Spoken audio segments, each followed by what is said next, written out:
That album cover kind of reminds me of those old Quiznos commercials. Do you remember those? They had these Furby type creatures that were like copied and pasted together and they talked really funny. Ugh, shit was real creepy.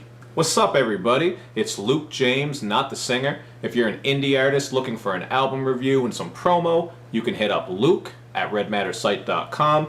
And what I have for you boys and girls today is a review for Redman's new album, Mudface. Now, Redman has been putting in work for a long time and is known by many as a great MC, and he's also done some movie work, including in How High, which to me is one of the low-key best comedies out there, if you like cheesy comedies like I do. Now, this album is just really short, so this review is going to be pretty short, and really, there's not a whole lot to say about the production here. It's all kept pretty basic, and it's probably the weakest point on the album.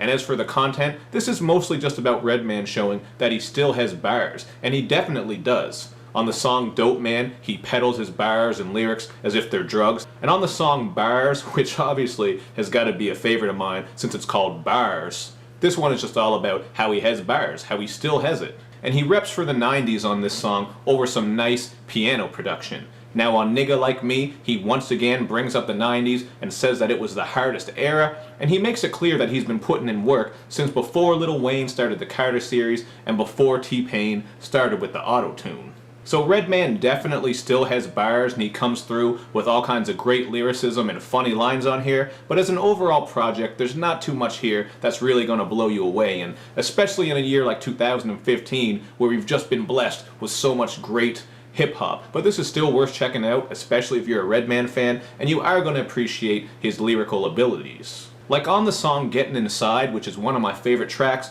where he says that he drops his top when the sky is yellow, because just like Pacquiao, he's waiting for Mayweather. I just thought that was a clever line, and there's all kinds of little tidbits like that throughout this album.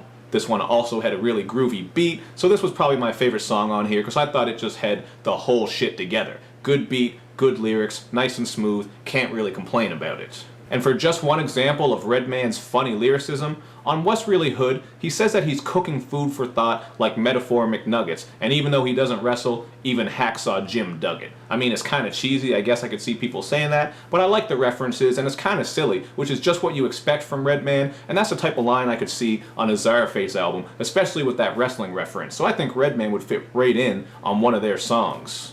But as far as song-making ability goes, there aren't a whole lot of songs here with amazing content. Let It Go is just a typical banger produced by DJ Khalil. High to Come Down is just a weed track with a little bit of a reggae vibe. And Runt Dog and Ready Rock join Redman for a miniature posse cut on the song Undeniable, which is just 3 verses and nothing really out of the ordinary about it. But one of the more interesting tracks on here, especially to the older hip-hop heads, is the song Beastin, where Redman is giving some love to Beastie Boys member MCA, who passed away a couple years ago.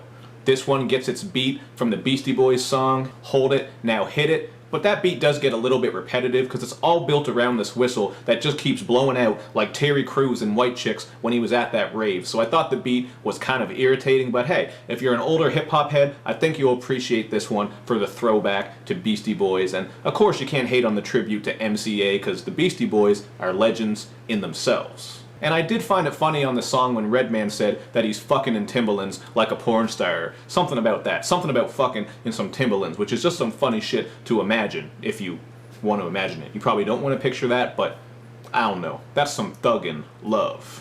So basically, Redman is still hilarious and he can still spit, but there's not a whole lot of great songs on here, and the production is definitely lacking, so I give it a 3 out of 5. I enjoyed listening through, but I don't see this as a project that's really going to make a lot of top 10s or anything like that, so maybe this is just a placeholder until he comes with Muddy Waters 2 or whatever his next project is going to be. But that's just what I thought about it. Check it out for yourself and let me know what you think. Are you a big Redman fan? Do you like this? What else do you want to hear from Redman? And make sure you do all that good YouTube and social media stuff, man. Like my videos, share them, follow me on Twitter, retweet the videos, and especially subscribe to my channel. Thank you for watching, everybody. I'll see you next time.